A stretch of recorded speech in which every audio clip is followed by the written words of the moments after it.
clients and students often come to me with a spreadsheet, an audit spreadsheet for an information architecture or a content strategy, looking like the one that we're looking at now. And I totally get it. This is a very natural and good place to start.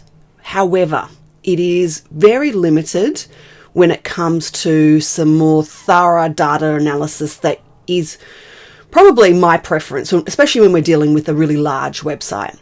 So instead, what I'd like your audit spreadsheet to look like is something like this. Now, this data actually, for the most part, comes from a tool called Screaming Frog, but you can also generate it from your CMS or from some other automated mechanism. I'd much prefer it to be done automatically than manually, and maybe you use the manual check to cross-reference.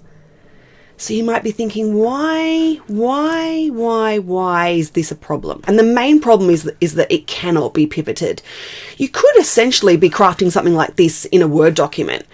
If you're going to use a spreadsheet, use it. Like, a spreadsheet has these amazing capabilities, not least pivot tabling, which I just think is the best thing since sliced bread.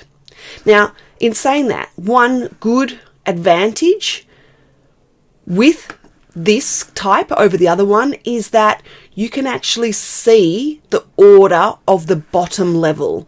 So in both spreadsheets, I can see that these options are a child of customer services, no problem.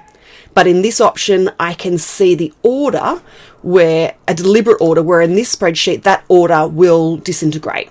And what you do as a mitigation for that problem is that you come to another tool. I use Xmind, but some other tool like this, where you can manually record the front end of your information architecture. And that's where you're very deliberate about the order, and you say, yes, council meetings becomes before mayor and councillors and not vice versa. And this is a much better tool for sharing your information architecture or your audit with senior stakeholders as well, because even though, look, I'm a great lover of spreadsheets, I know that there are some people who find this a mixture of both boring and confusing. So having a better visual representation of your information architecture of your audit is a really good idea. But this is just to say, when you start off, this is fine.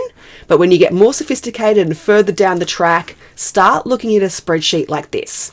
And if that difference is still a bit confusing for you, just come to one of my workshops or hire me to help you with a project, and I'll really make that distinction super clear.